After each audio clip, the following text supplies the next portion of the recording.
Mitigation Council, Honorable Wendy Phipps, Minister of International Trade, et al., a co-chair of the Disaster Mitigation Council,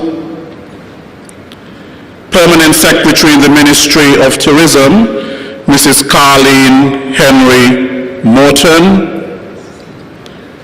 Commander of the St Kitts and Nevis Defense Force, Lieutenant Anthony Comrie, Chief Immigration Officer, Mrs. Mercelyn Hughes, Dr. Hazel Laws, Chief Medical Officer for the Federation, Dr. Judy Nisbet, Chief Medical Officer in the Nevis Island Administration, Dr. Cameron Wilkinson, Medical Chief of Staff at Joseph N. France General Hospital, Mr. Abdias Samuel, Chair of the COVID-19 National Task Force, Ms. Raquel Brown, Chief Executive Officer of the St. Kitts Tourism Authority,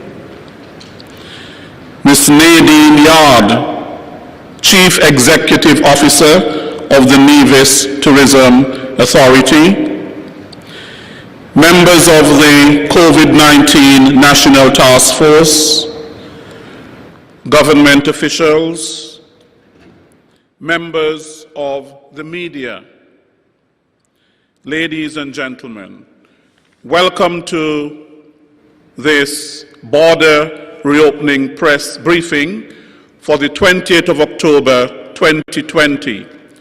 This is a special press briefing brought to you by the National Emergency Operations Center in collaboration with the St. Kitts Tourism Authority and the Nevis Tourism Authority.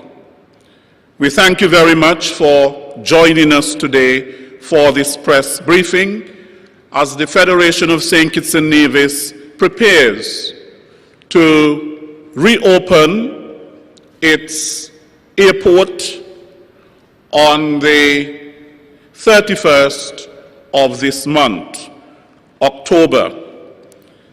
The border has been closed for the past 7 months, and it is now the time that the country will be receiving returning nationals and, of course, tourists. We continue to update you on what is happening here in the Federation of St. Kitts and Nevis with respect to the management of the COVID-19 pandemic that we have seen has wreaked havoc globally. As we prepare to reopen our border, we see that several countries around the world, in Europe and in other areas, they have resorted again to lockdowns and COVID-19 restrictions because of a spike in their COVID-19 cases. And so, of course, it is important that we pay attention to what is happening, to all the protocols and measures that have been put in place for our protection and our safety. Without further ado, I would invite Ms. Raquel Brown, Chief Executive Officer of the St. Kitts Tourism Authority, to give us the tourism update. Ms. Brown.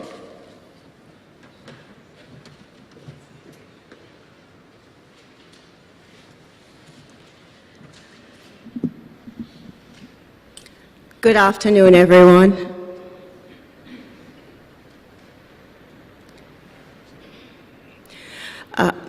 I'm pleased on behalf of the Ministry of Tourism and the St. Kitts Tourism Authority to give an update on the state of the industry and where we sit as we stand right now in preparation for our borders opening on October 31st.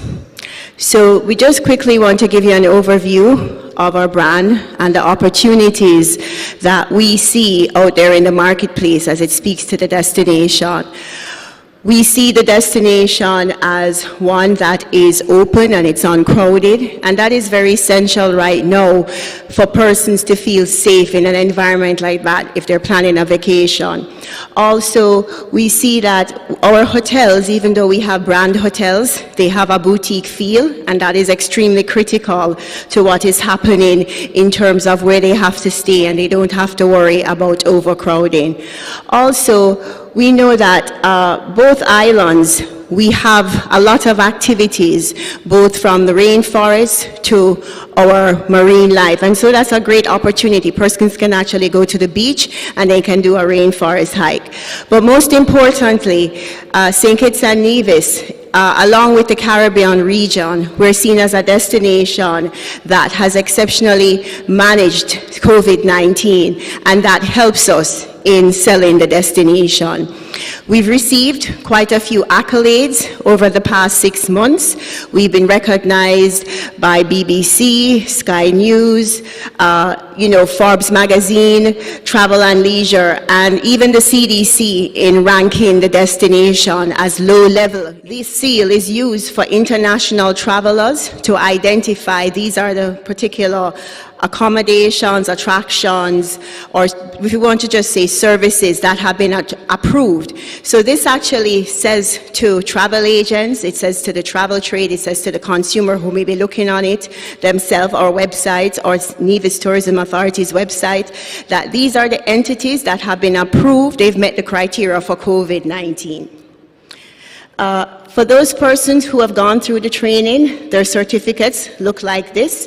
If they're part of a company, this is what their certificate will look like. So for cruise, I know St. Kitts and Nevis has had the benefit over the last 2 seasons to achieve 1 million passengers respectively. And it has allowed for a lot of economic growth for society over the last couple of years. Most recently, yesterday, the CDC, even though they said that they would lift the no-sail order October 31st, they are advising U.S. travelers not to take cruises. We also saw this happen in the UK as early as July, where the UK government, through the Foreign Overseas Office, they were advising UK travelers not to take cruises. So as we look to the U.S. market for cruising, there's that concern, and we do get a lot of ships that come out of the UK. So we will see how this evolves, but as we all know, cruise is very important to the destination, and we'll be watching to see as the months progress.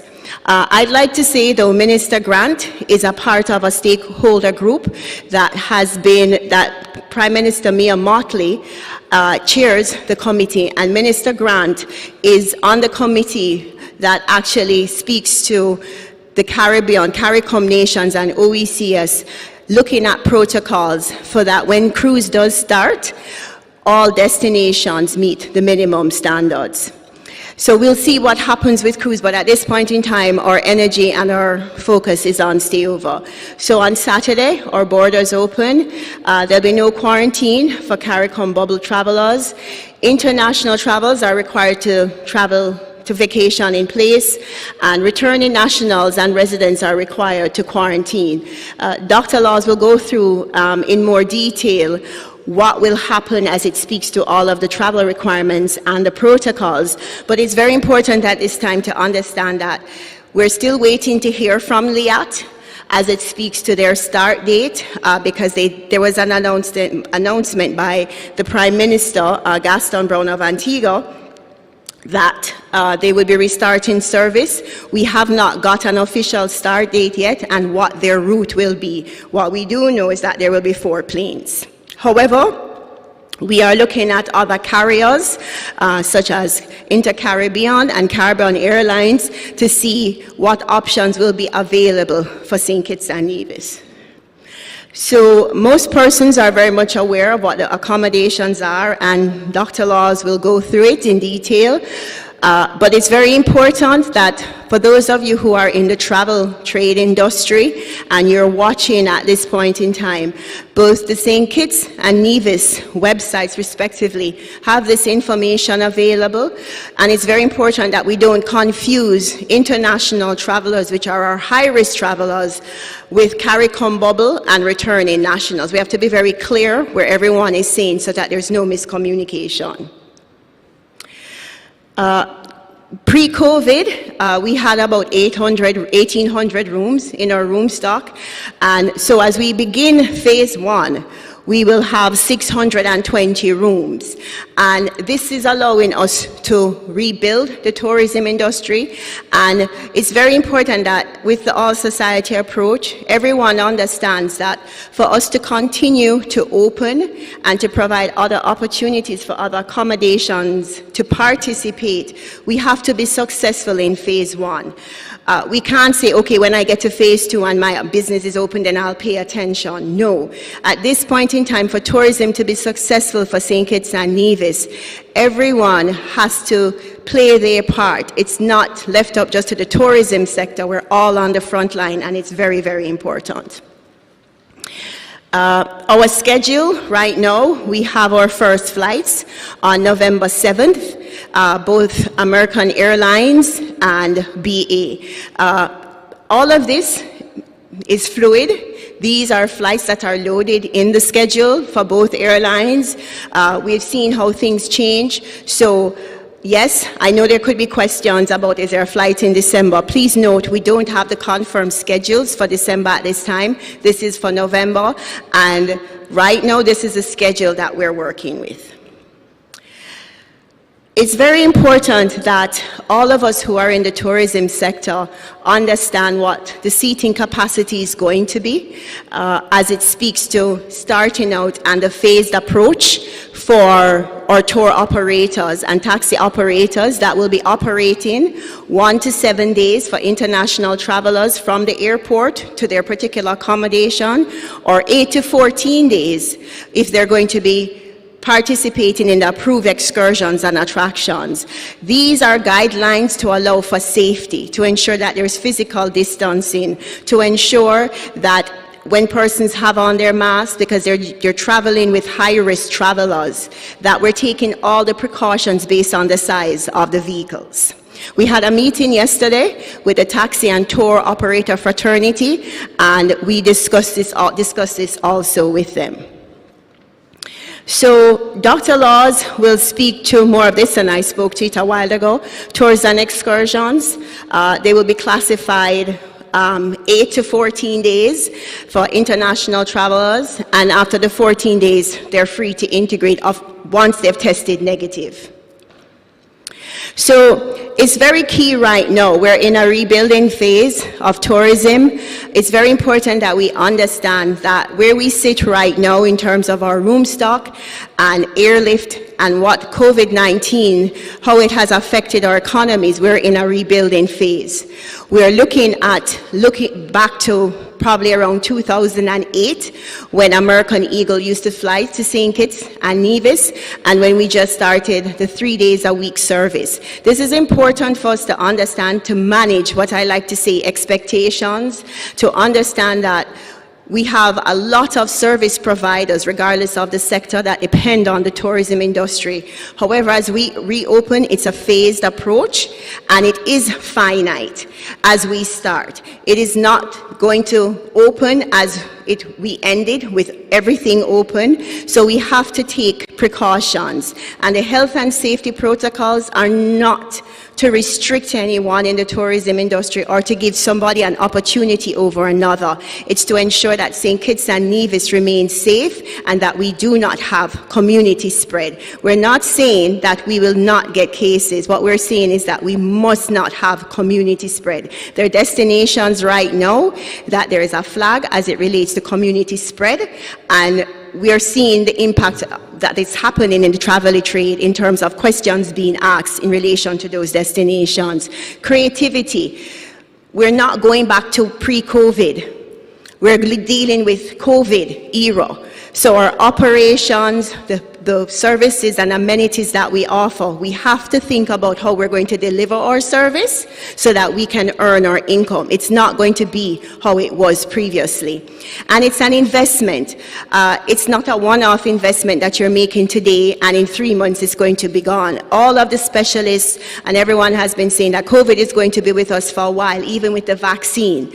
So if we think about the reset of the industry, some say it's spring when the vaccine comes out, but let's just say it's 2 years from now. It's an investment that you're doing not only for yourself, to protect yourself, but for your business. And it will take an all-society approach. So at this time, I would just like to say thank you to the COVID-19 task force over the last 2 or 3 weeks, working with the St Kitts Tourism Authority, Nevis Tourism Authority, and also the Ministry of Health in Nevis in helping us to get some of our stakeholders, accommodations, attractions, and excursions certified. We certainly learned a lot, and I think for us going through the next couple of months, it's going to be a learning experience, but I sincerely hope that everyone will play their part. Thank you.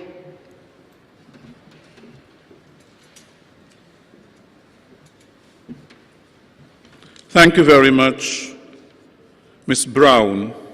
I would just like to make one correction to the protocol in the beginning. That is, Dr. Judy Nisbet is the medical officer in the Nevis Island Administration. I would now like to invite Ms. Tafida Stewart, who is acting officer in charge of SCASPA, the St. Kitts, St. Christopher Air and Support Authority. Ms. Stewart.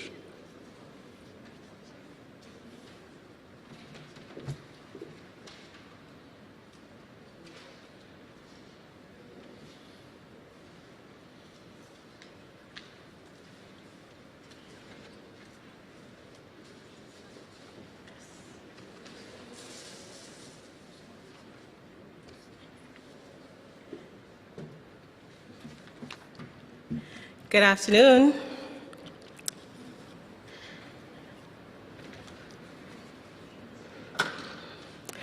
SCASPA is well on its way in terms of preparing for the reopening of the borders. In terms of the retrofit that is being done at the moment, it is progressing quite smoothly, and I should say quickly, notwithstanding the increase in scope of works. The arrival area has been completely transformed to facilitate the safe and efficient processing of passengers. And SCASPA wishes to confirm that the facilities would be able to process the arriving passengers come October 31st, 2020. There are some deliverables, however, that needs to be completed to fully complete the retrofit works. And it is expected that those will be done by November 6th, in time for the AA flight. They include the installation of the heat reduction protective cover for the Welcome Center and the installation of special AC units for the testing booths at the isolation center at the airport. These items are on order and expected to arrive in 2 weeks' time. However, if the shipment is delayed, it is not going to impact the processing of the passengers on the AA flights. As it relates to the processing of the arriving passengers, ample directional signage would be installed. Physical distance markers would be installed on seatings and on the floor, and a PA system would be used in the Welcome Center as well as a medical screening area to manage the flow of the passengers. The medical team would tag the arriving passengers using color codes to indicate passengers who are supposed to be quarantined or those in the bubble, so that the dispatchers would be able to direct them to the relevant line that is associated with a COVID-19 approved transportation.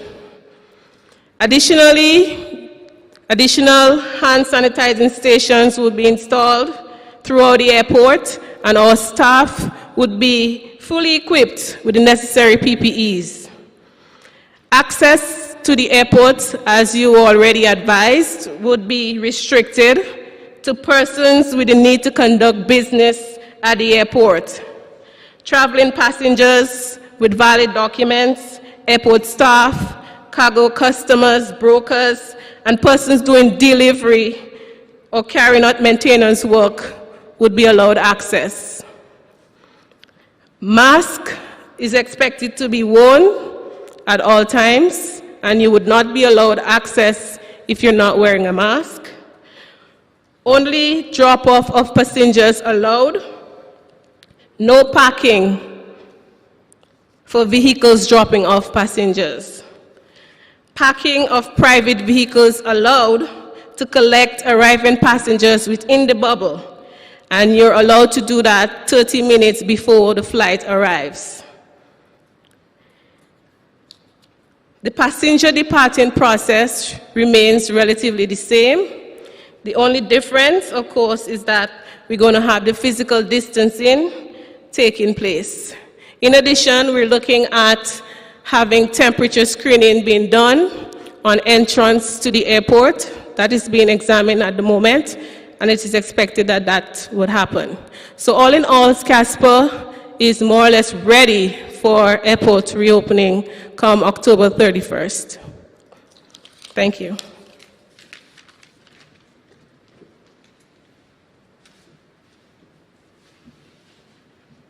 Thank you very much, Ms. Stewart. I now invite Ms. Ophelia Blanchard, who will give us a presentation on the online entry form.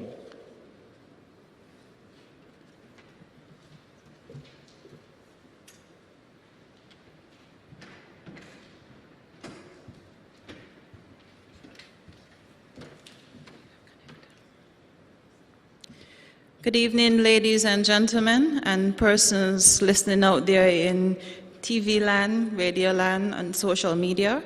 It gives me great pleasure to present to you the online travel form. Let me first adopt the protocol established. The travel form is the form that all incoming passengers must complete, whether you're traveling by air or by sea. To access the travel form, you can access it by going to the website knatravelform.kn.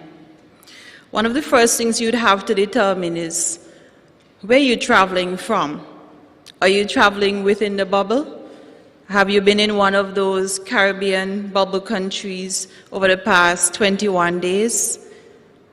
Are you a returning national from a country or territory outside the CARICOM bubble? Or are you an international tourist or international traveler? And once you've identified the option, then you can go and proceed to complete the immigration and customs travel form section. There's also a section for health as well. The first section you would find in the travel form for immigration would be the arrival section. So you have to indicate the flight information as well as your contact details. It's important to note that you must enter an email address, because the email address would be used to where we would send the confirmation email. Where you're staying. Now, if you're traveling from a country that is outside of the bubble, you'd have to be looking at booking at the site for vacation in place. So ensure that you have that site pre-booked before you complete the form, because you'll be required not only to select the respective location, but you'd also be expected to enter the confirmation number. Then you would indicate how many persons are traveling with you. Are you traveling alone, or are you traveling with family members? The next step would be to enter the traveler's information. Once you've entered the travel information, you would have to upload the passport data page or if you're traveling on any other travel document, then you would have to upload the data page which have your picture and the ID and other associated information of that ID. The other section you would have to complete would be the port health surveillance section for questions and screening. In this section, you'll be asked questions about, are you experiencing any symptoms, any COVID-like symptoms? Do you have any underlying health conditions? Have you made contact with anybody who is suspected of having COVID? Have you been tested positive for COVID before? And also, be ensured to know that you must upload a negative PCR test taken from an accredited lab within 72 hours of travel to the Federation of St Kitts and Nevis. The next section that you would have to complete would be customs. So the customs declaration form, as you would normally do on the ED form, will now be all electronic. So you would have to complete pieces of luggage, what you're bringing, etc. And then finally, you would have to give consent, because when you come into the Federation, if you're coming from outside the bubble, you would have to be quarantined. So you're giving consent to say, I confirm that I would accept to be tested, to be quarantined, and I'll be guided by the COVID-19 protocols of the Federation of St Kitts and Nevis. Once you've done so and confirm and do a final submission, you would be expected to get an email notification almost immediately once you've submitted. It is important to note that you will receive a QR code as well as a receipt number within your email. You would have to await for an approval confirmation from the National Security, Ministry of National Security. Once you get that approval letter, then you can now print that and bring it when you're coming to the Federation of St Kitts and Nevis. Thank you very much, and we look forward to welcoming our returning nationals and visitors back to the Federation of St Kitts and Nevis when we reopen on the 31st of October 2020. I would also like to take this opportunity to thank the staff that have been working with me on completion of this form, Travel Morris and Oren Joseph. Thank you very much.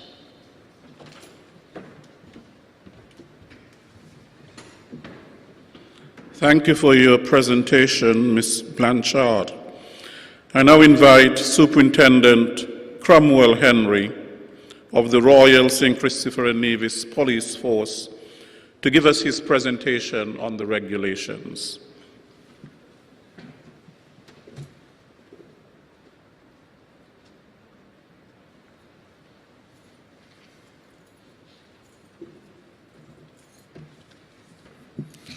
Thank you very much, Mr. Williams. I would adopt the protocol that has been established. And I would say also good afternoon to those who are listening to this broadcast via whatever means. The reopening of our borders will bring with it an entire transformation of the way we do things in the Federation. Almost every aspect of travel, both air and sea, has changed. Our systems of ground transportation,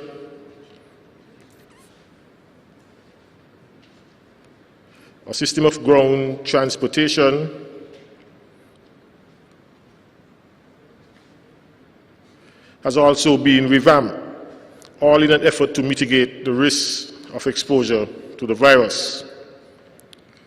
We have heard from the previous speakers of all the new requirements and protocols to be followed by arriving travelers and transportation providers. These new protocols are not meant to replace the existing protocols which we have been promoting over the last 8 months, but are rather to complement them.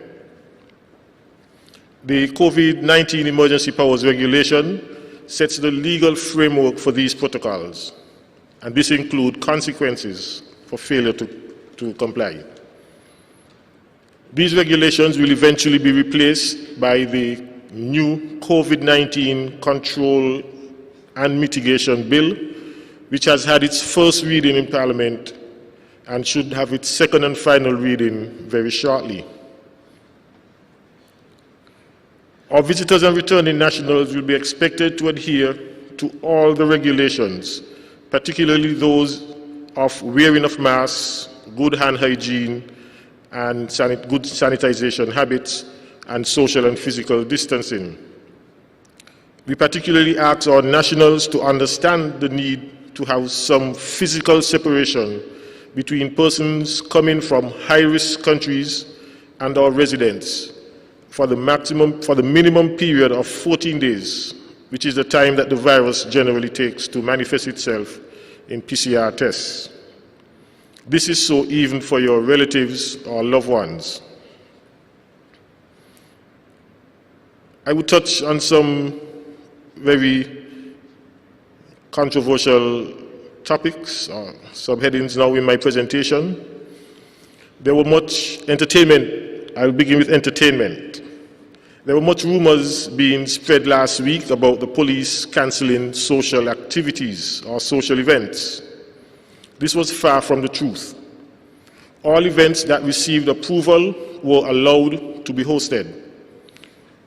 With the opening of the borders, however, we can appreciate that our risk will increase. The police will therefore be more selective with the types of social events that are approved. We remind the public that permission is still required from the Commissioner of Police in writing to host all social activities, including those kept at residences. The police will be guided by the regulations and consider applications in the best interests of public health and safety. I will touch a bit on sporting activities. The current iteration of the Emergency Powers Regulation allow competitive sporting events with 50% capacity in stadium. Additionally, spectators are required to adhere to the COVID-19 protocols of wearing masks, sanitization, and physical distancing.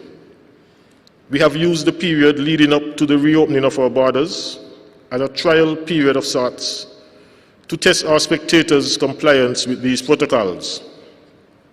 I'm not very happy to report that spectators who attended some sporting events have not been taking their health seriously and those around them, and have treated the protocols with very scant regard.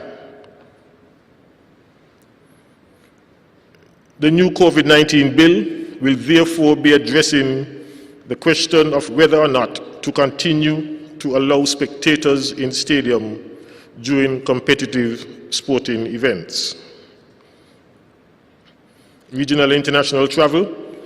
The new COVID-19 bill will give legal effect to the travelers' entry protocols, and some of these have just been explained by Ms. Blanchard.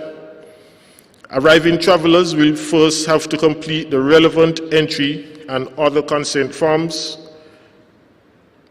prior to entry.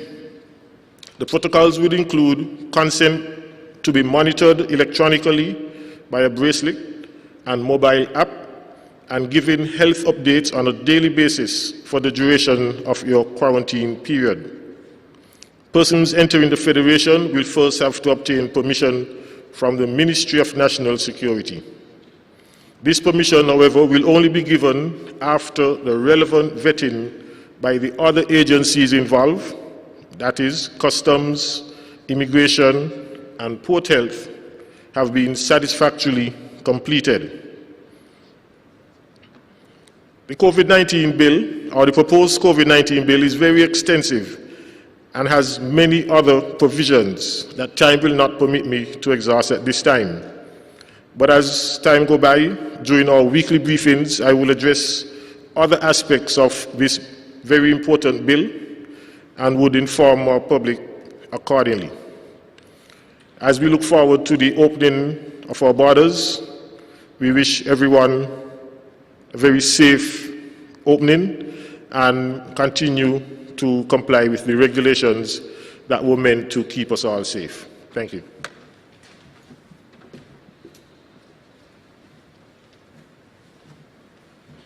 Thank you very much, Superintendent Henry. I now invite our Chief Medical Officer for the Federation, Dr. Hazel Laws, to give us the COVID-19 update.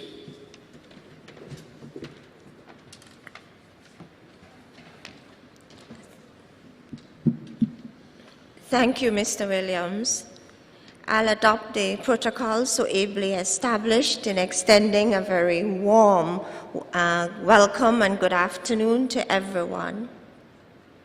My task this afternoon is to share with you the Health Emergency Operating Center's situation report for today, Wednesday, October the 28th.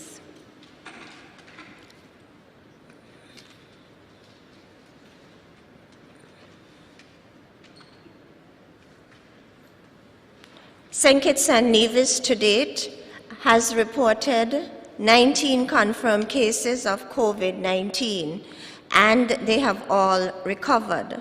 And so the situation on the ground with respect to COVID-19 is stable.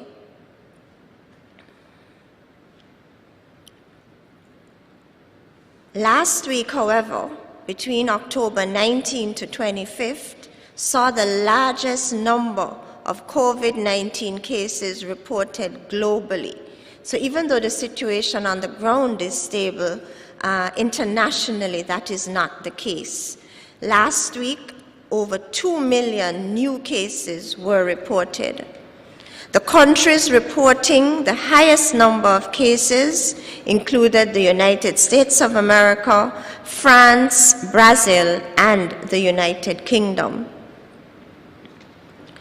Based on the World Health Organization's dashboard, over 43,500,000 persons have been confirmed or diagnosed with COVID-19 to date, and the total deaths are as high as 1.16 million.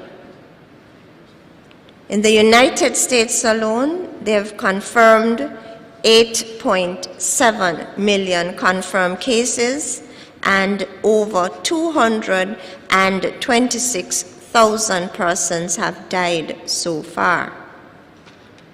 The United Kingdom, one of our source markets, they have reported over 875,000 cases and almost 45,000 deaths. In Canada, they've reported over 220,000 cases and almost 10,000 deaths. What's happening in the Caribbean region?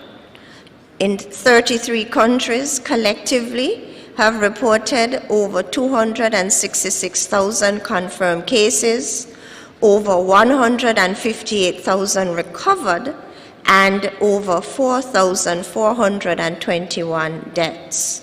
So that just gives you an idea as to what's happening in the Caribbean region.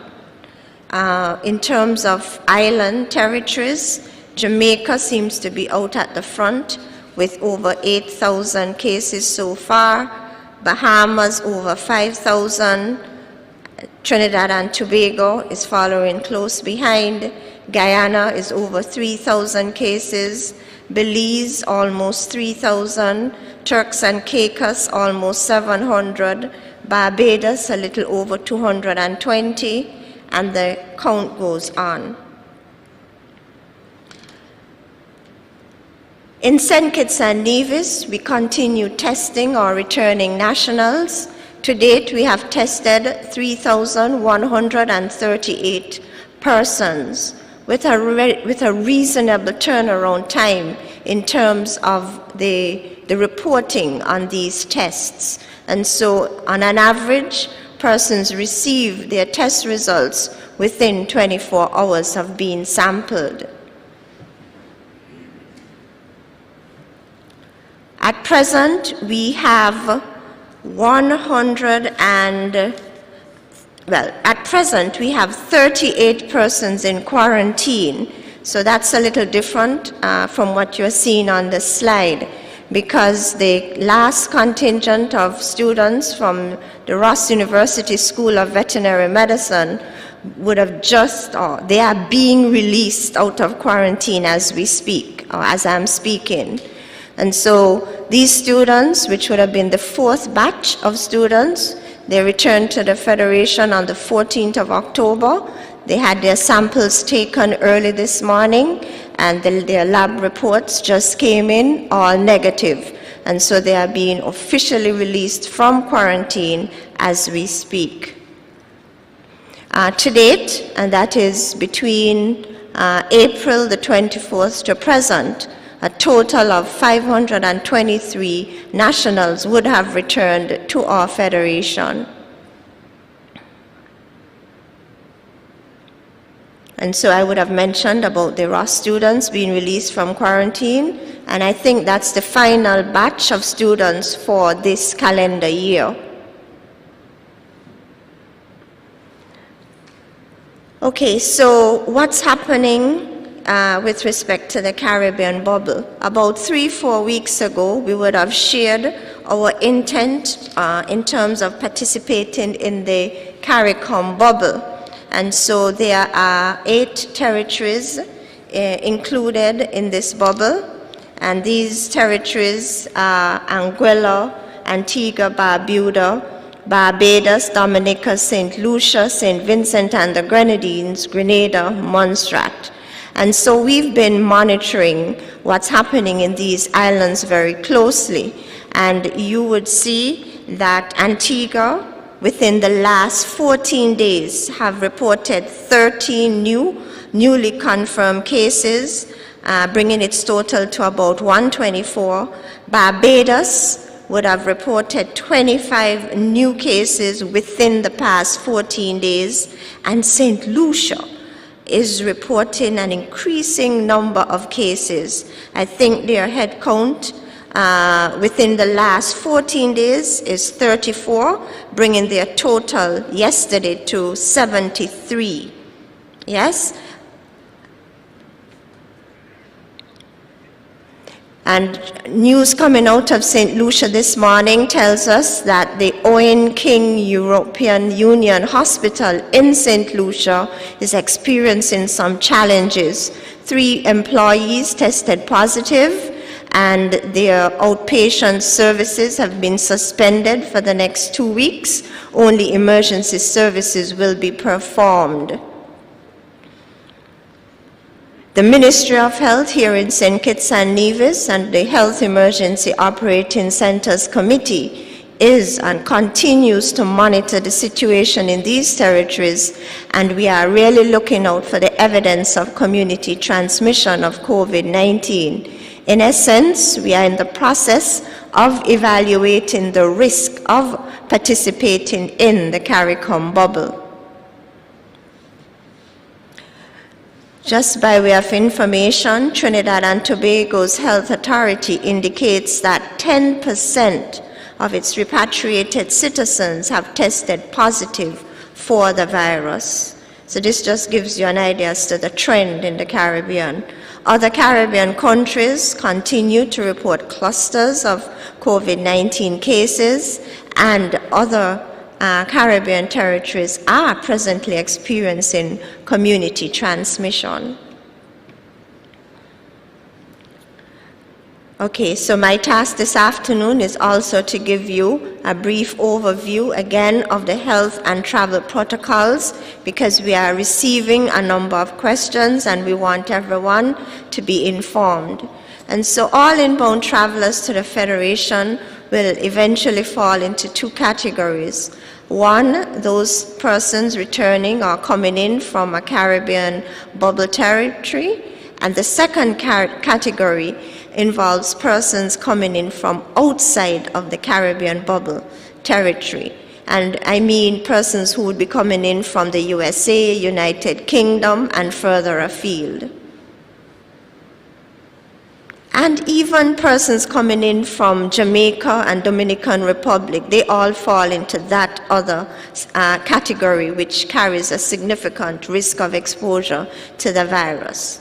So the question is, if I am a traveler and I'm thinking of coming to St. Kitts and Nevis, what are the pre-arrival requirements? Well, you will be asked to log on to the site, the website, the URL www.knatravelform.kn. There you will see the St. Kitts and Nevis entry form, which Ophelia Blanchard would have just walked you through. And so every traveler coming into the Federation will be required to complete this entry form. So if you're coming in by air or by sea, you would have to complete this form. You would also be required to provide us the result of a PCR test that must be done within 3 days of travel. So if you are coming to St. Kitts this Saturday, you would have had to go to your lab today, this morning, and to get your sample taken, test processed, to get the result by Thursday, Friday, ahead of boarding the plane on October the 31st. This PCR test must be done at an ISO accredited laboratory in the traveler's host country. And so what I've been telling travelers, just Google, just put in your home address and Google for the nearest ISO accredited laboratory in your area where you can access this service. Next. Okay, so if I am coming to St. Kitts and Nevis from a Caribbean territory, what are the requirements? What are the entry requirements? So let's bring it closer home. If I'm coming to St. Kitts from Anguilla, if I'm coming to St. Kitts from Montserrat, what should I do? You have to log on to the site and complete the entry form. You also have to provide us with a negative PCR test done within 3 days of travel. Please note that you should have been residing in that CARICOM bubble territory for at least 21 days in order for you to be considered a part of this Caribbean bubble. So in other words, you cannot come from New York or Miami and go to Anguilla and spend 3 days and come to St. Kitts and expect to be considered as part of the Caribbean bubble.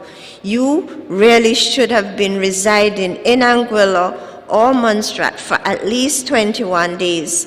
And then when you come to St. Kitts, once you meet the requirements, then you would be free to integrate without any period of quarantine or confinement. So if you come and land at RLB Airport from Anguilla or Montserrat, you would be asked to undergo a focused health screening at the airport.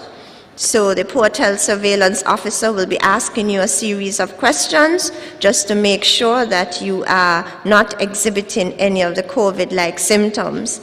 Your temperature will also be taken. And so once you are not exhibiting any symptoms, once your temperature is normal, you would then be free to leave the health counter and move on to immigrations and customs and leave the airport and be allowed to integrate freely into our society. Now, you would be asked to download the St. Kitts and Nevis COVID-19 mobile app on your phone because we will be monitoring you for the first 14 days of your stay here in the Federation.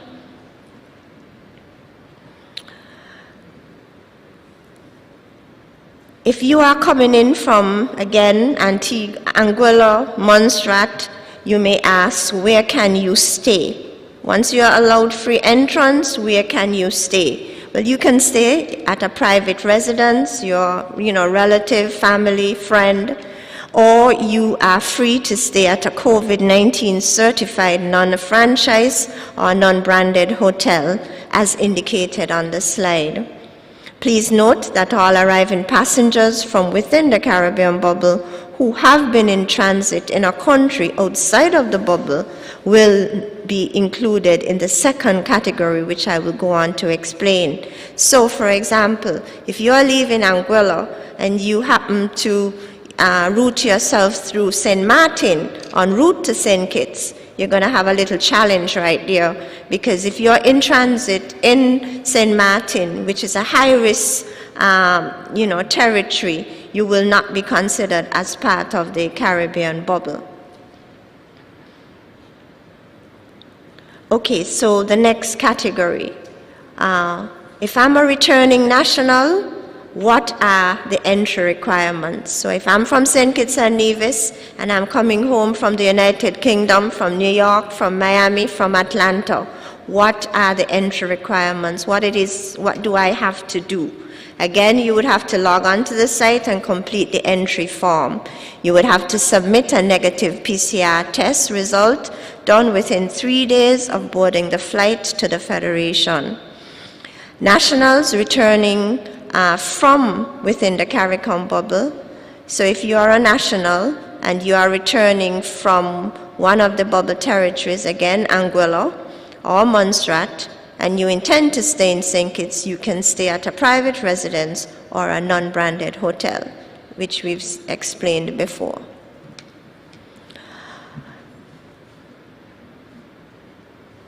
If you are a national arriving from outside of the bubble territories, if you are coming from United Kingdom, New York, Miami, where can you stay?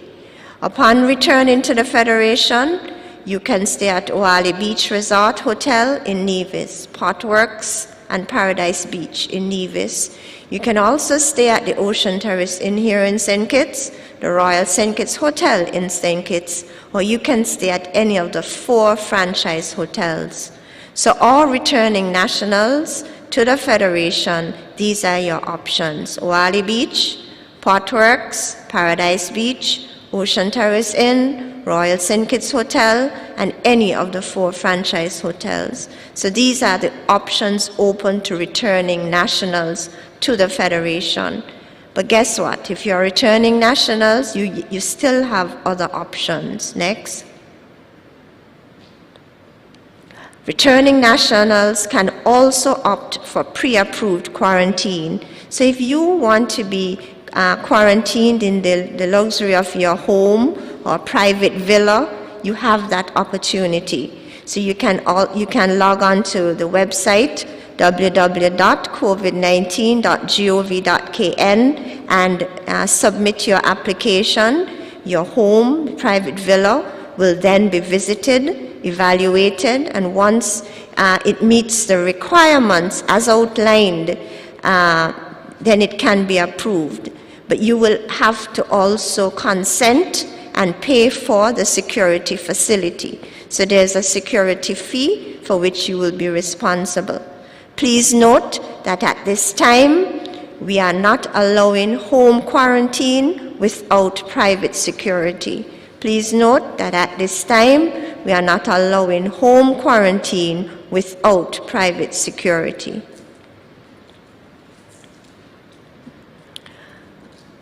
Okay, so another very common question we are getting: what are the entry requirements for tourists and international travelers? And so if I'm a tourist coming in from Canada or United Kingdom or in Europe, what are the entry requirements? Again, you're going to have to log on to the website and complete the entry form. You're going to have to submit the negative PCR COVID-19 test done within 3 days of travel. The inbound tourist must also submit confirmation of hotel reservation at either of the following hotels. And so if you're a tourist, an international tourist, these are your accommodation options: the Park Hyatt St. Kitts, Four Seasons, St. Kitts Marriott Resort Hotel, Marriott St. Kitts Vacation Beach Club, Royal St. Kitts Hotel, Koi Resort, and Paradise Beach, Nevis. So these are the accommodation options open to the tourists and international travelers within phase 1 of our opening. The traveler will be required to undergo a focused health screening at the airport. They will be asked to download and install the St Kitts and Nevis COVID-19 mobile app. And then the tourists, if without symptoms, without exhibiting any COVID-like symptoms, he or she will be allowed to enter the Federation. Such a tourist will be then vacationing in place at the hotel of their choice. Now, at this hotel, they will not be confined to their rooms. They will have access to an approved package of services for the first 14 days or for the duration of their stay, if it's shorter. The tourist will be required to do serial testing, and so he or she will be tested on day 7 and on day 14 if still in the Federation.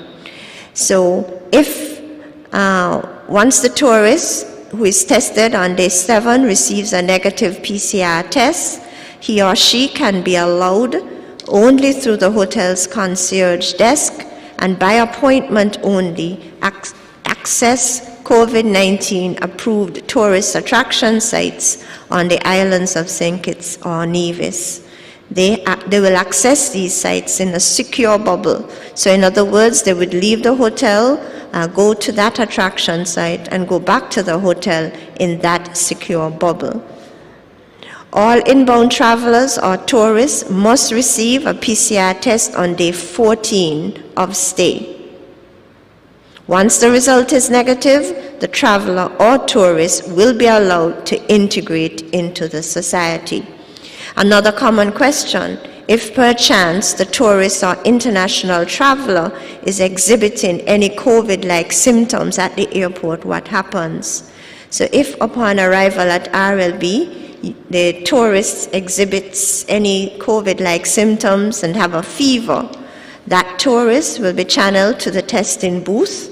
That tourist would have his or her nasopharyngeal swab taken at the airport, because at the airport we now have 3 testing booths.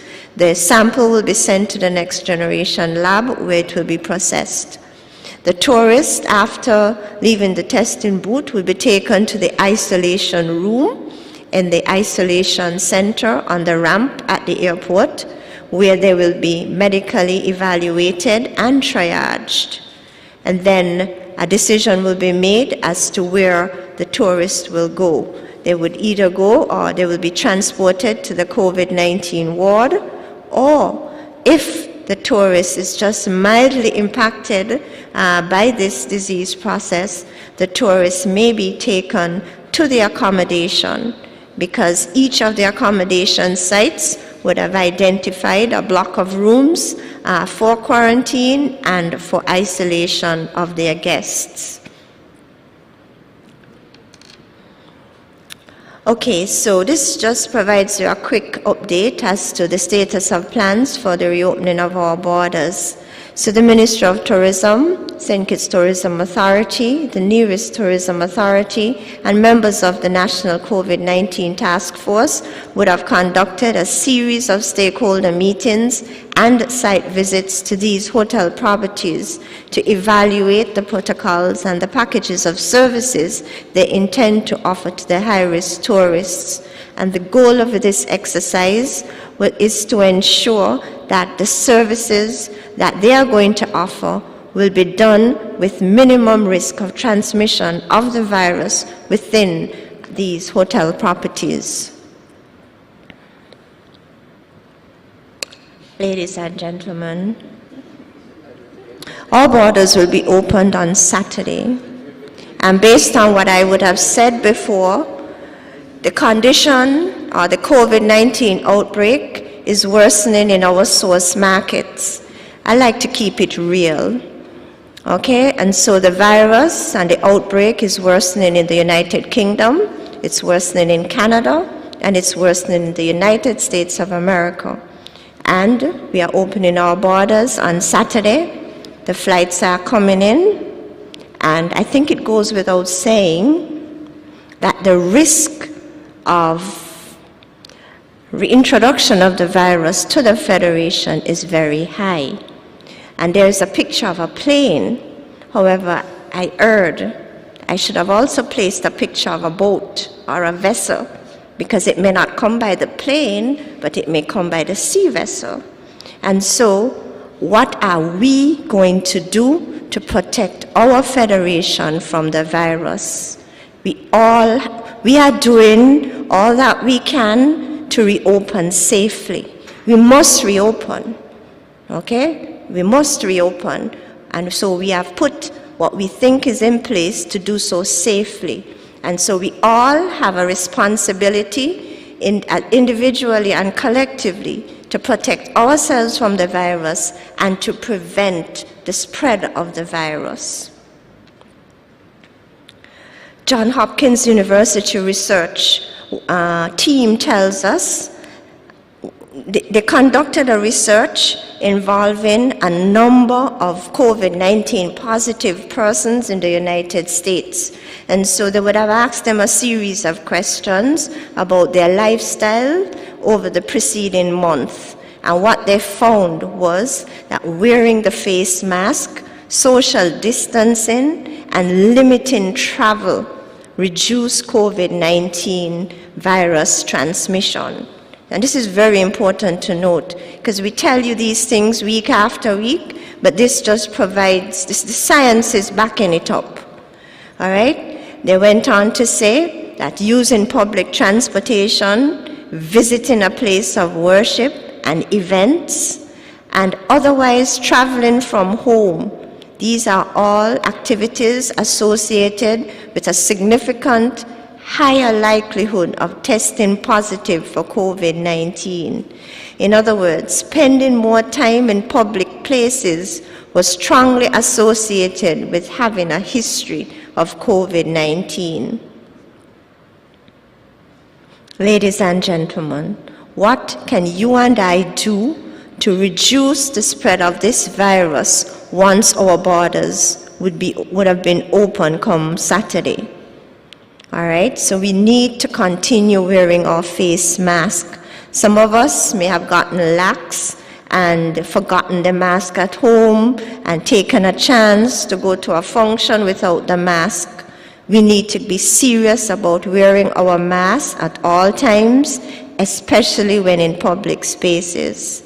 Physical distancing, maintaining a decent 6 feet from others when in public spaces is very important. Hand hygiene, the good old soap and water or the hand sanitizer, we need to make sure we have it in our bags, in our cars, etc. And avoiding crowded places. Very, very important, especially after next week, after those big flights would have landed. So very, very important. Choose a mask that tickles your fancy. It motivates you. It helps to ensure that you wear your mask. I want to just highlight two other health-related issues, because it's not just COVID alone, but as the Ministry of Health, it's our responsibility to make sure that everything else is okay. Dengue. Our neighboring islands have been reporting a surge in dengue cases. And here in St Kitts and Nevis, we are enjoying increased rainfall. And so it goes without saying, the mosquito population will increase. And each of us have a responsibility to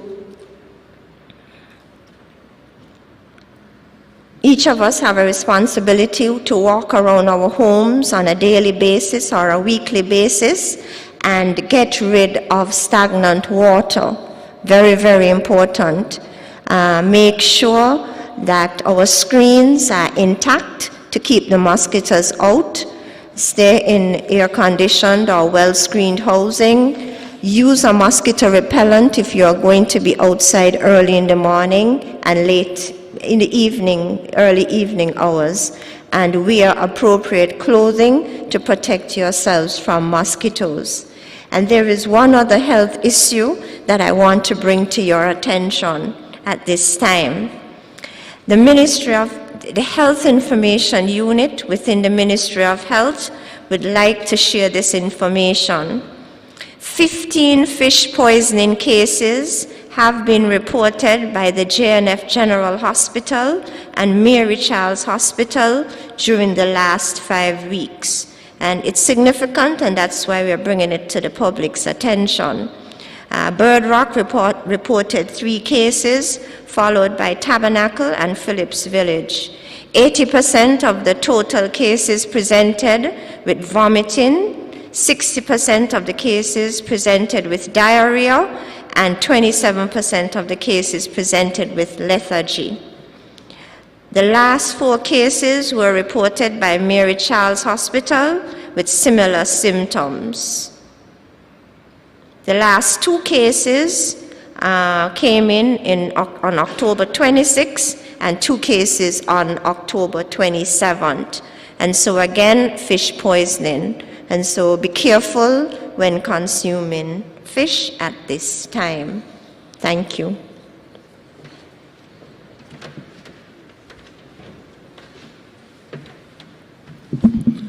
Thank you very much, Dr. Laws. That brings us to the question and answer segment of our program. We thank the media for being here with us today, and of course, your part in providing accurate information is important in the fight against the COVID-19 virus. Just a few things. You would use the standing microphone in the center of the room, state your name and the media house for which you work. 1 question to be asked per media house in the first instance. After the first 3 questions, an opportunity will be given for answer to those questions by the members on the panel. You can pinpoint who on the panel you would like to answer your question, and then the next 3 questions will be taken.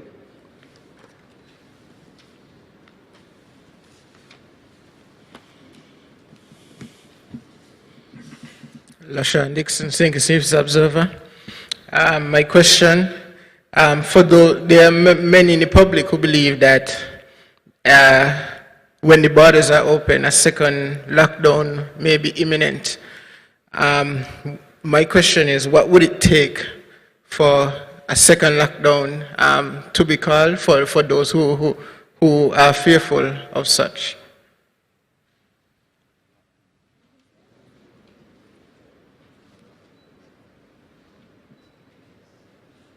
Could you repeat that question, please? My question,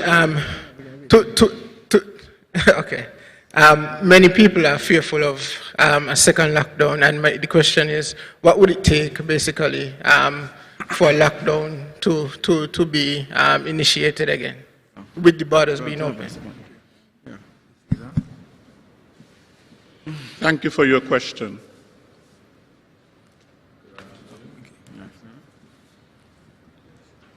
Could you state your name and the media house? Yes, good afternoon. My name is Devon Cornelius, and I represent WINN FM. Just one question, yes. What is the state of readiness of our health facilities, in particular the JNF Hospital and the Alexandra Hospital on Nevis, as well as Mary Charles on St Kitts, in the event we do have an outbreak of COVID-19 cases? Has there been any increase in number of beds, ventilators, staff to handle this possible outbreak? Thank you.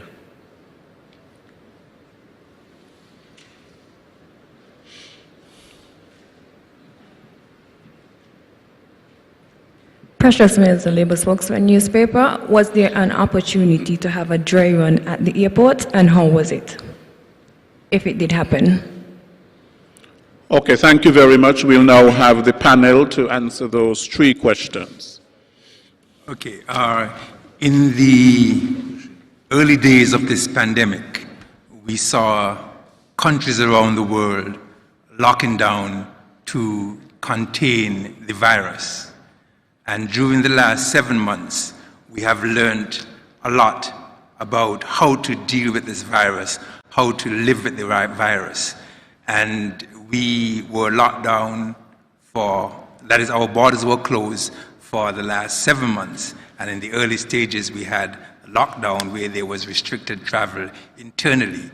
We used those 7 months to learn about the virus and to preach to the public about personal responsibility and the things that we have to do individually to contain the virus.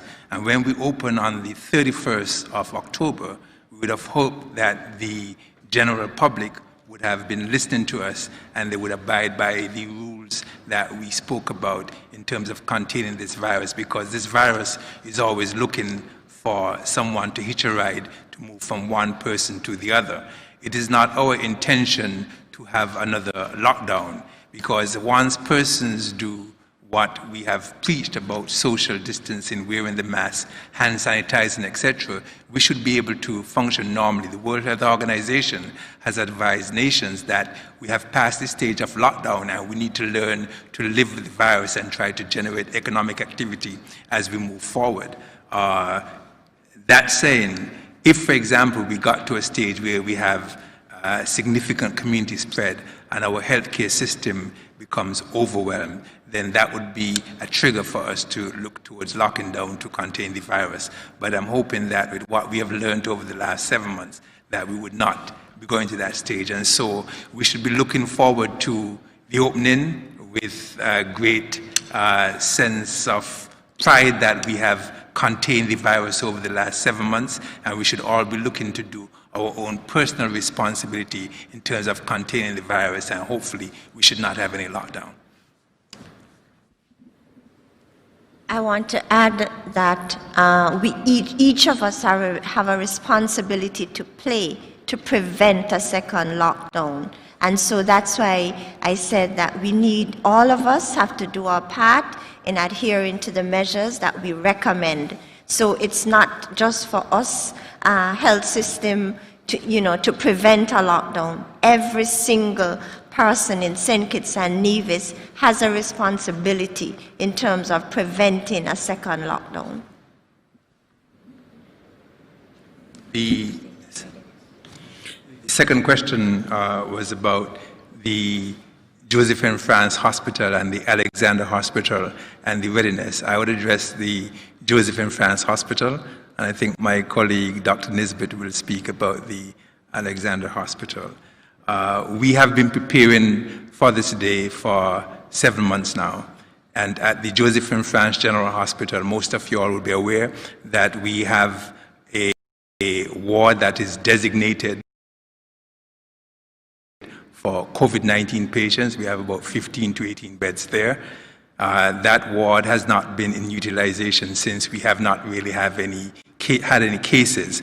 But all of those beds are ready and available. They all have ventilators. As a matter of fact, we have more than a sufficient supply of ventilators. We, however, do not hope to get to that stage, because even around the world, as we've learned more about the virus, the need for ventilator support has decreased significantly, but we have the capacity to ventilate over 30 patients if we need to.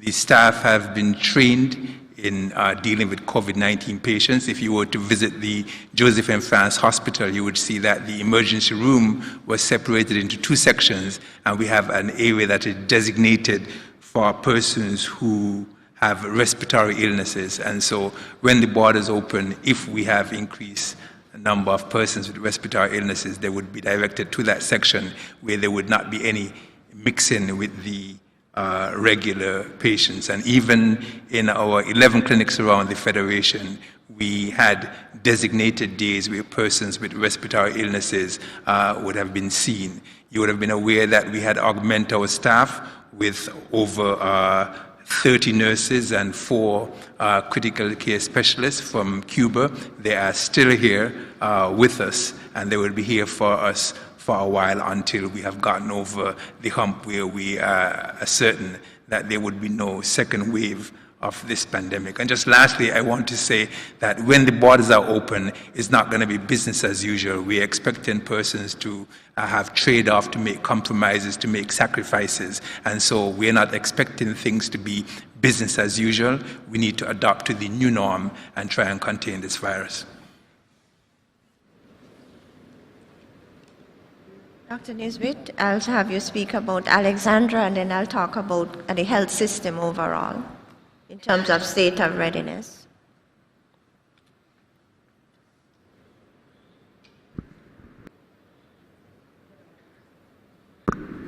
Good afternoon. So, yes, I'll speak a bit about Alexandra Hospital.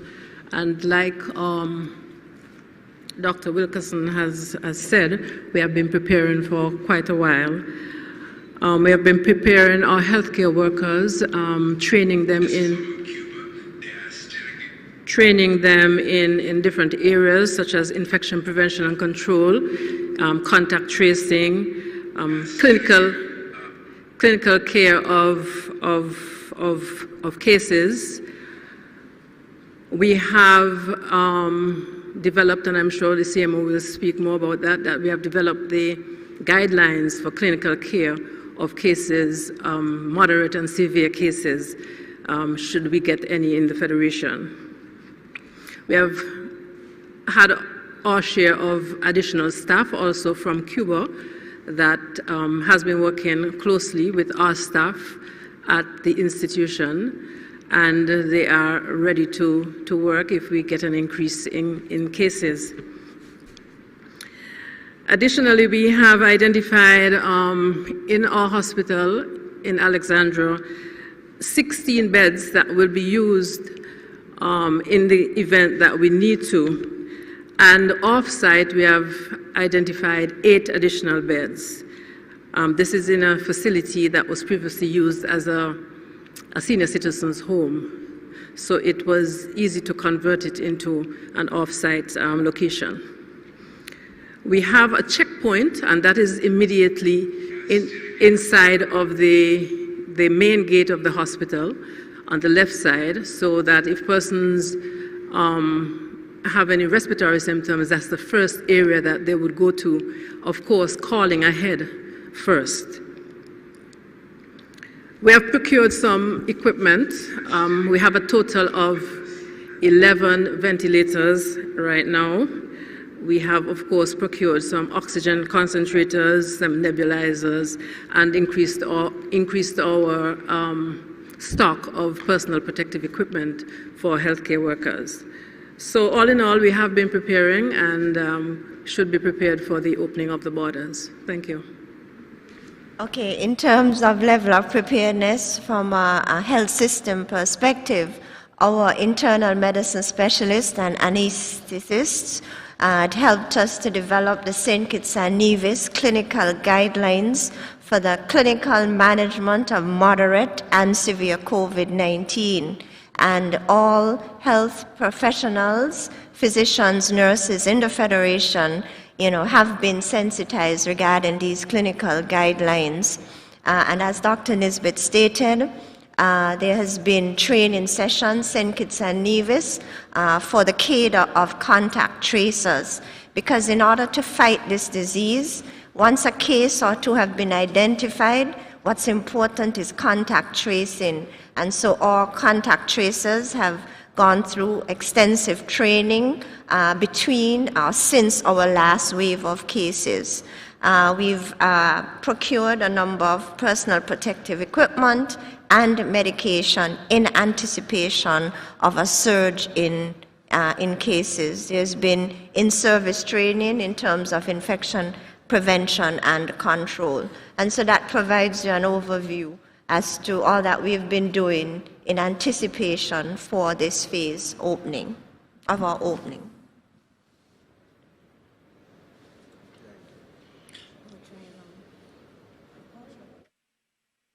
Good evening.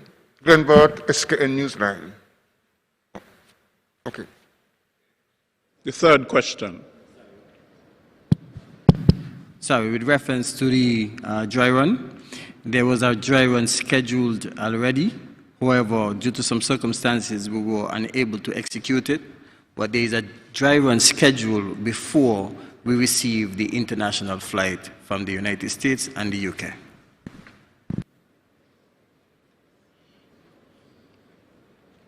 Quick question, would the media be invited to the dry run? Will the media be invited to witness the dry run?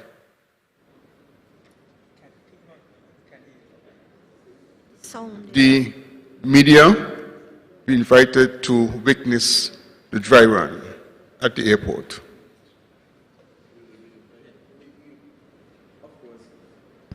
The media being a stakeholder, it will be important for them to be exposed to some of the vital operations that will be happening at the airport so that we can build public confidence in what is there.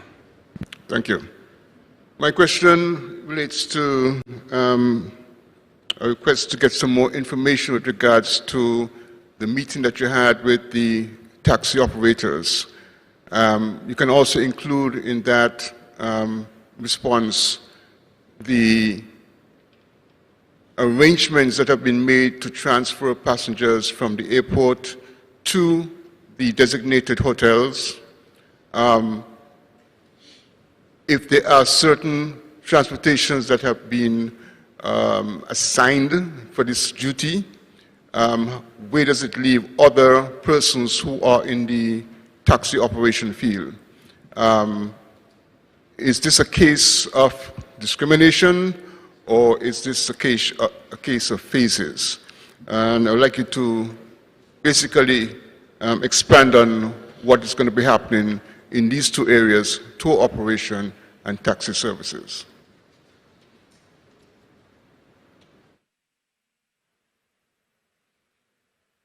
Alicia Daniel Blake, Sugar City, 90.3 FM. And this question pertains to the treatment of the luggage, because an individual might be COVID-free, but we drag our luggage most often behind us in the wheeled luggage. It's very easy for it to pick up something off of the ground, germs.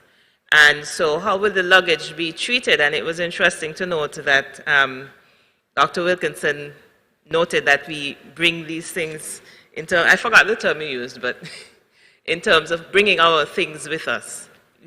The virus can indeed come on inanimate objects.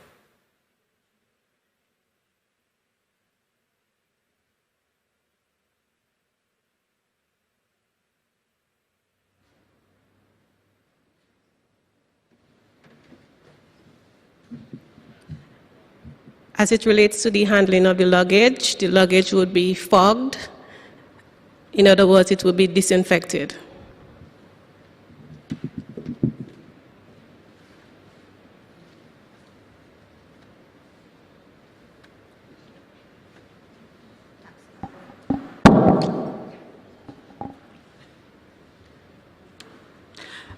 As it relates to taxi and tour operators, we have a travel approved program. We started as early as mid-July with training for everyone in the sector, for all sectors in the industry, including taxi and tour operators. We started the training early in association with the Ministry of Health because we have over 5,000 persons in the tourism industry working in different sectors. And we realized that it would take some time to do the training, as we also had requirements to meet for physical distancing, and also for each sector, there are specific requirements. For example, taxi and tour operators versus food and beverage. Every operator, taxi or tour operator who has gone through the training, they are required to have an inspection done, and inspections have been started from about 2 weeks ago. They're Mondays, Wednesdays, and Fridays. They're from 1 to 4 p.m. Those individuals, they must have either the Velcro protection or the plexiglass, which is a requirement from the Ministry of Health. Now, individuals may feel that this was not a requirement of the Ministry of Health along with the Tourism Authority, but we're carrying high-risk passengers from the airport to the hotels, regardless of whether or not they're here from 1 to 7 days or to 8 to 14 days. So the requirement is that we have to ensure that in transportation services, they are protected. They have all been given the opportunity to attend the training. The training is free. The inspection process does not cost them anything. There's no cost to the decal. They can renew their licensing decal from the Tourism Authority, which is what allows them to be a taxi or tour operator. At this point in time, we only have 24 taxi operators that have come to be inspected. We have over 500 taxi operators, tour operators in the system. So it is not that we are preventing individuals from providing services, but for SCASPA, they also will be using the travel approved sealed taxi operators to provide services to and from the airport. So we only at this time, Minister said last night on Leadership Matters 23, we had another taxi operator who came in and they qualified today. So in total, we have 24 taxi tour operators that have qualified by training and inspection of their vehicles that meet the requirements for COVID-19 protocols. I just want to say something. I just want to say something as it relates to the luggage, because although Ms. Stewart said that the luggage will be fogged, we know that the virus can survive outside on the surface from hours to up to 2 to 3 days. And we also know that one can catch COVID-19 if you touch a contaminated surface and then touch your face. And we also know that we have been encouraging you to sanitize surfaces that are frequently touched and sanitize your hands. And so with the border opening, the same precaution you took when you went to the supermarket and the cats were wiped down, the same precautions you took when you touch a contaminated or potentially contaminated surface at home, at work, is the same precaution you will take with the luggage. And so the same principle applies. And so with the border opening, there is no great alarm as it relates to the luggage. We just need to continue doing what we said we need to do in dealing with the contaminated surfaces, whether it is the luggage that's coming off the plane, the cat at the supermarket, something that you touch in the drugstore. Just do the same things that we've been practicing and we'll be safe.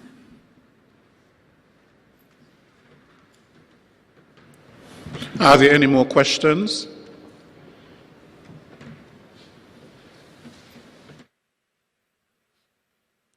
Good evening, German Abel from SKN Vibes. To the health, to the Ms. Brown, is there any consideration in terms of limiting the number of flights entering St Kitts and Nevis? You've indicated that there's about 600, let's say about 650 rooms capacity. Delta, let's say Delta comes on board for December. American Airlines, and we have British Airways, and then we have the regional tourists coming to St Kitts and Nevis. Is there any consideration going along that line with regards to the capacity and the amount of flights that you're looking to have enter St Kitts and Nevis? And on the flip side to that, to Mr. Cromwell Henry, can you just give us an update in terms of there's been a push with regards to ticketing people not wearing face masks? We have not gotten a feedback in terms of what has happened, if that has been implemented, and whether or not anybody was issued a ticket and how many tickets were issued.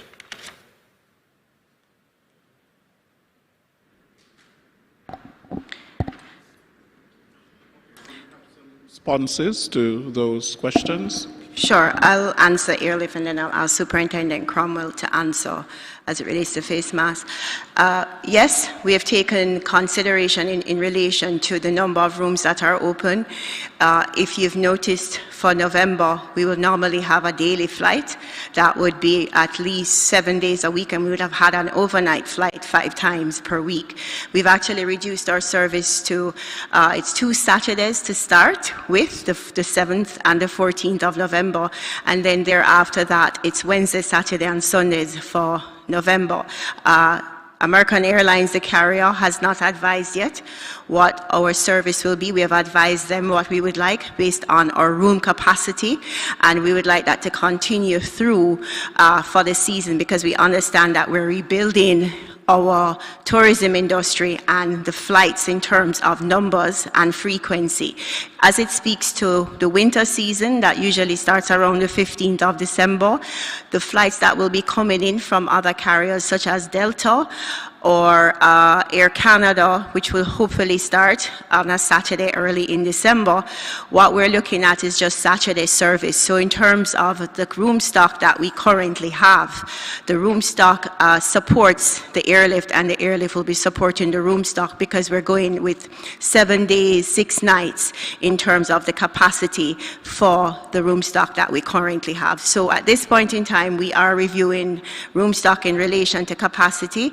It's not just having flights, we're taking into account what is happening with the reopening to manage the number of people that are coming into the Federation.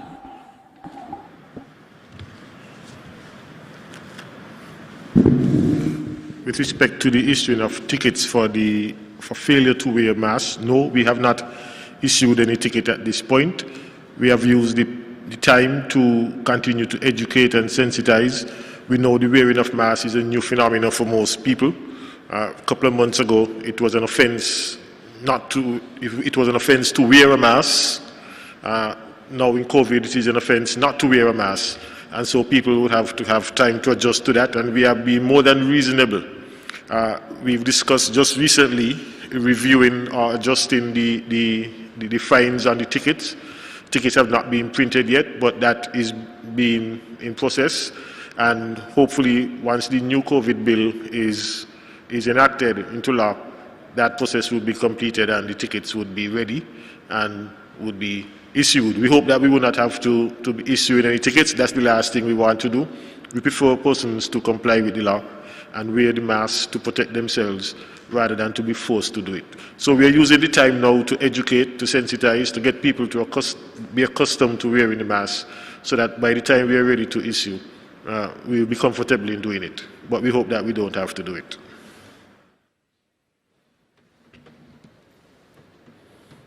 Are there any more questions from the floor?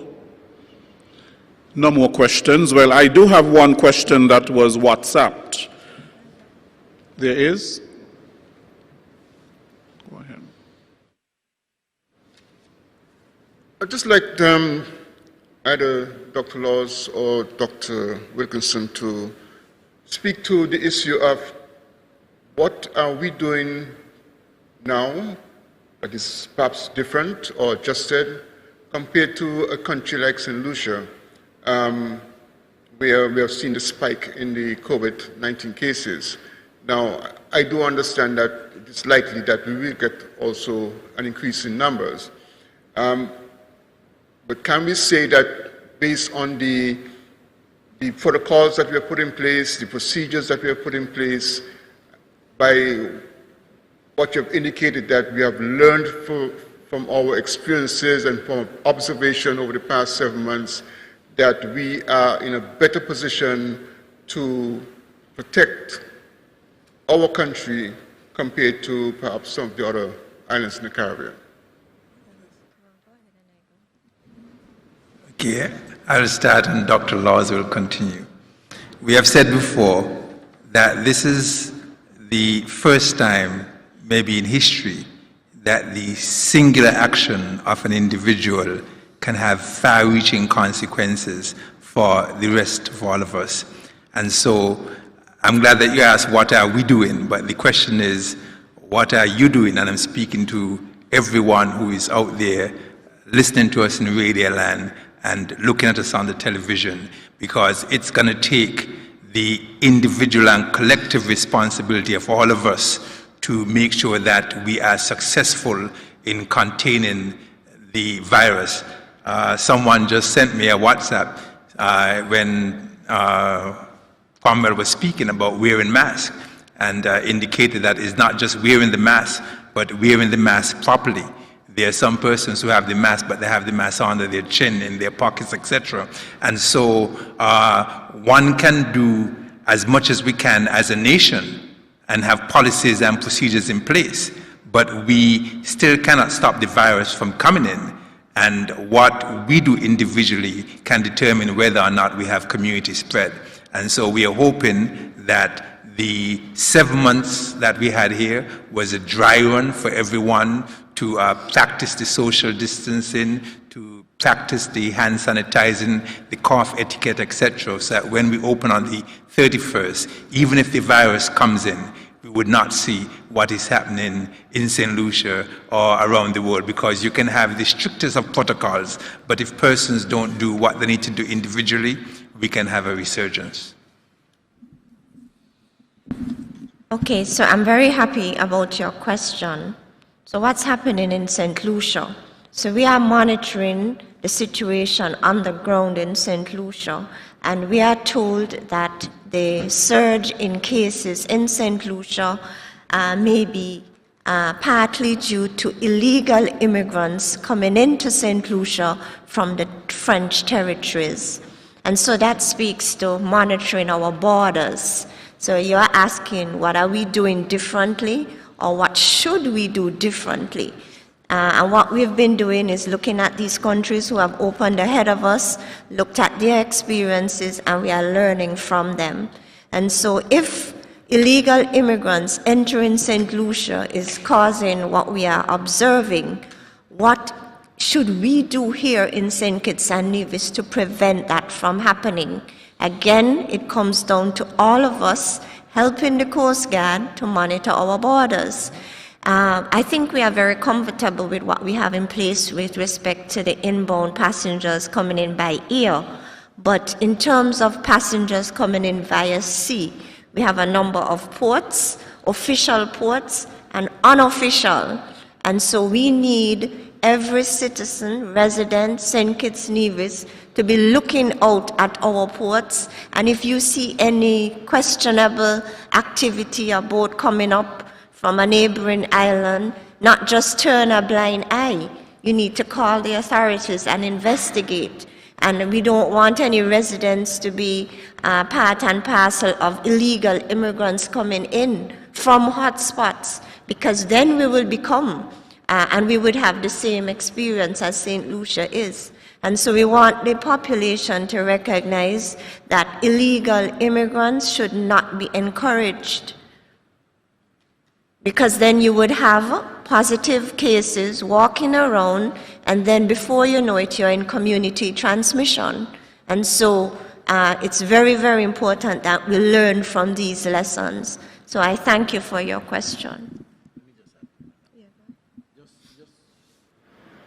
Just to add to what Dr. Laws just said, earlier on, the Ministry of National Security would have identified 6 ports of entry by sea for the Federation of St. Kitts and Nevis. And Nevis, the Charlestown Pier, and the Long Point Pier would have been identified as the 2 entry points via sea for any incoming vessels.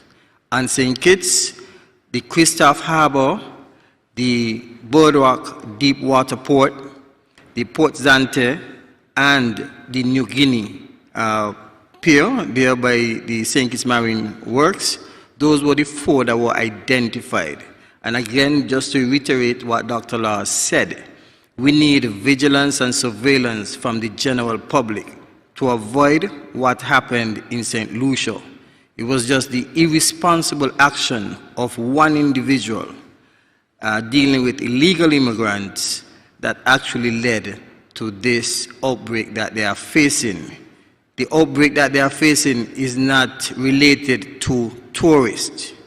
And it's important for us to note that it's not related to any type of irrelevant or irresponsible actions of tourists, but rather than irresponsible behaviors of citizens. So we are appealing to our citizens to continue to play their role as critical stakeholders in this regard. Our protocols for reopening our borders are very robust, and we are depending on our frontline workers at the airports, our frontline workers in the hotel and tourism sector. We are depending on them to adhere to these protocols as they host the incoming high-risk tourists. Precious Mills, Labour Spokesman Newspaper. In relation to our returning nationals, what options are they leaning more towards in terms of coming back home and going into quarantine, whether it's at the government facility or being in the comfort of their home? And my second question goes to Ms. Brown. Most of us are aware that the definition of a tourist is someone who travels for business or pleasure. In the context of COVID-19, the new normal, how does this definition stand?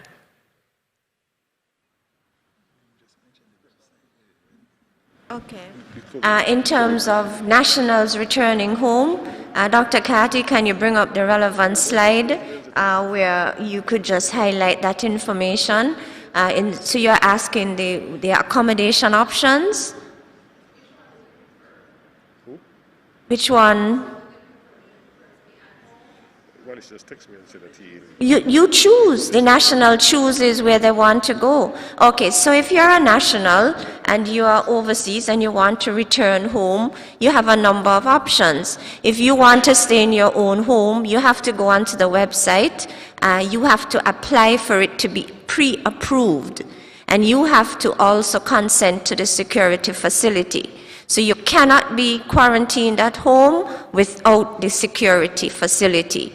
So home quarantine without security is not allowed. And so you have to pay for the security facility. So that's clear. All right? If you don't want to stay at home, utilizing the pre-approved facility and the security, you can opt to stay at the Ocean Terrace Inn in St Kitts, the Royal St Kitts Hotel, and any of the 4 franchise or branded hotels. If you are returning national to Nevis, you can stay at the Oali Beach Hotel, Potworks, Paradise Beach, 4 Seasons. In St Kitts, the other hotels are you listening? Oh, no, she was speaking. All right, so you can stay at Park Hyatt, and the 4 front. Oh, it's on the screen. That answers your question? That answers your question? Okay. Okay, I have a question here from WhatsApp. Raquel, you. I just want to be clear. Could you repeat your question about whether for business or travel, what is the status quo now?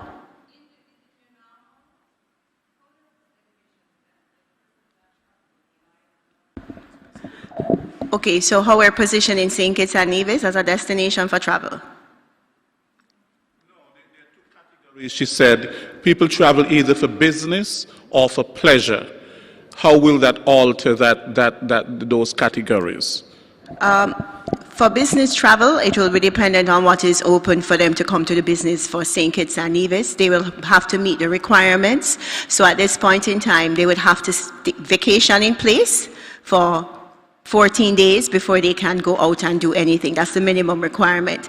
For international travelers, meaning for those persons who are just going to be on vacation, they have options of where to stay, and each of the hotels that have been approved, it speaks to each person's vacation choice or style. So I think for St. Kitts and Nevis, for persons who are looking for 1 to 7 days, we've seen and we're getting a few requests that come in on a daily basis as it speaks to where they're staying, what they'd like to do. They have a reservation. Could you please clarify a few questions? So, yes, there are cancellations. Yes, persons are rescheduling for next year, but they are individuals who at this point in time still would like to take their vacation and get a break. It's getting cold in all the source markets. They're getting cooped up. It's been a very rough year, and they're looking for a little Caribbean warmth. And I believe for St Kitts and Nevis, because of what we have to offer naturally as a destination, the laid-back Caribbean, I think we're positioning ourselves very well. Okay, this question from WhatsApp. I am a pilot. I live in St. Kitts. I fly for Air Sunshine, based in Nevis. What is my position if I have to fly passengers in and out of the Federation? Would I be quarantined when I come home at nights? Dr. Laws.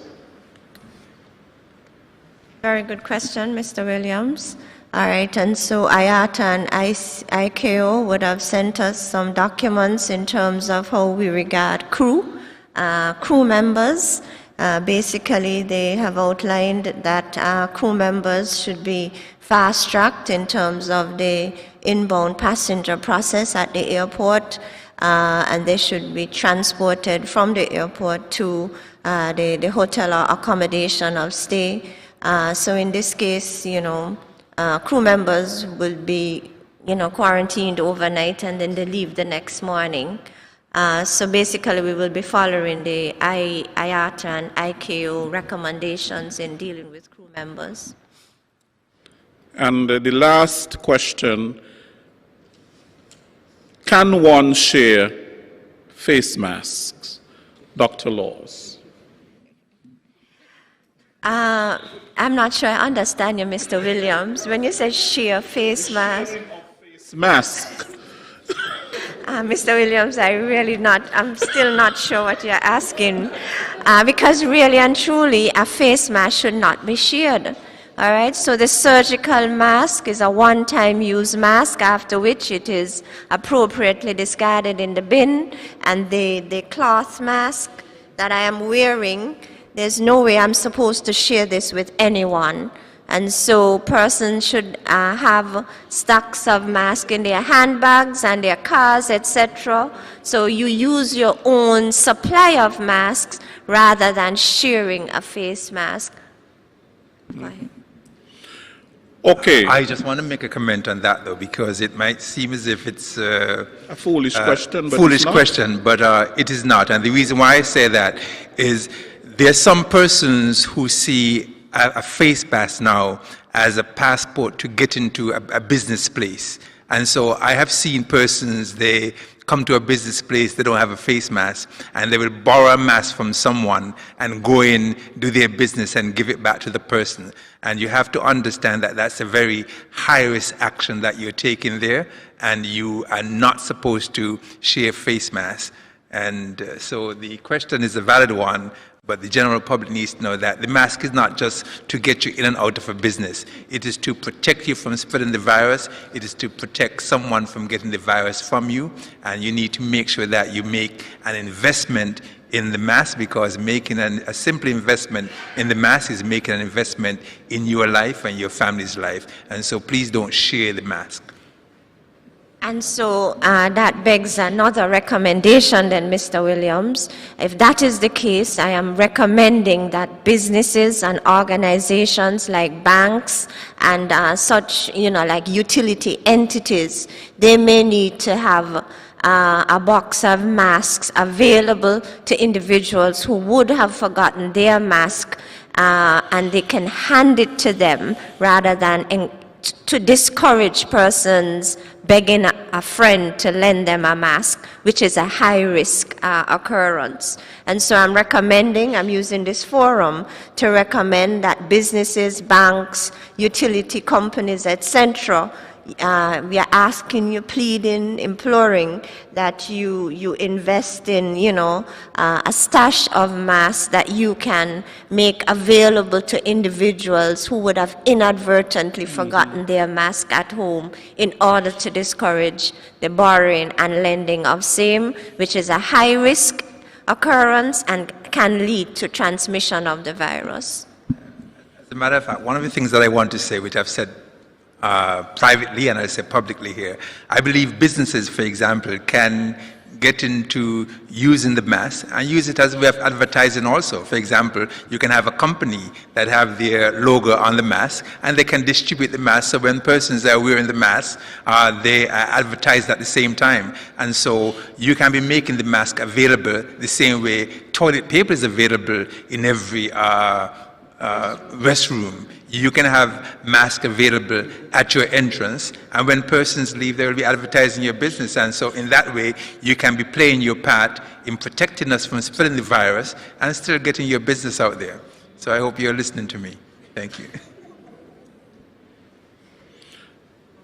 What is the fee for returning nationals who want to stay at OTI for their quarantine? Okay. EC dollars. The US?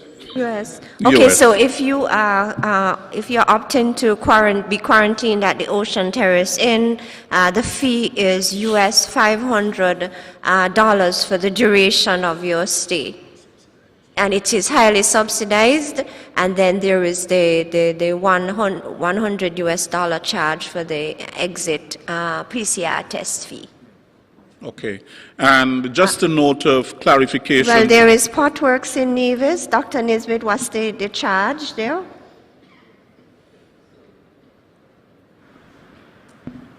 Hello. So the charge at Potworks is $400 US dollars, in addition to the $100 US dollar charge for the test at the end of quarantine. And just some clarification, Dr. Laws, the question that was asked about the pilot who is from St. Kitts but who travels around the Caribbean, that when they come home to St. Kitts, if they would have to quarantine. Sometimes the pilot overnight comes home. Mr. Williams, I recommend that the pilot can make a submission to the task force, and a decision will be made as to the modus operandi going forward. Okay. That brings us to the end of our border reopening press briefing for today. I want to thank you very much for joining us for today's press briefing. I thank Ms. Raquel Brown, who is the CEO of the St. Kitts Tourism Authority, for her update, her tourism update. Mr. Feeder Stewart for the airport update. Superintendent Cromwell Henry for his presentation on the regulations, and Dr. Hazel Laws, our Chief Medical Officer, for the COVID-19 update. I also thank all the ministers of government who are here with us today, the Honorable Wendy Phipps, the Honorable Lindsay Grant, the Honorable Akila Byron Nisbet, and the, what am I missing? Right, so I've mentioned all the ministers of government, Honorable Vincent Byron, Honorable Lindsay Grant, Honorable Akila Byron Nisbet, Honorable Wendy Phipps. Also, we thank Ms. Ophelia Blanchard for her presentation on the online entry form. We thank those who made themselves available, of course, to answer questions always, to help the public to get a better understanding of what is happening with the management of the COVID-19 pandemic. Thanks to all of you who turned out today for this press briefing, all government officials. We say a big thank you to the media for coming, to ZIZ and all the other media houses who continue to partner with us in the dissemination of accurate information with respect to the management of the COVID-19 pandemic. We also say a special thank you to Mrs. Christmas Jacobs, who continues to provide us with her special service of sign language. I hope that I have not missed anyone. And we say a special thank you to the Royal St Kitts Hotel, the management, for hosting us here for this press briefing. Thank you very much, and continue to observe all the COVID-19 protocols and measures for your safety and protection. Thank you very much.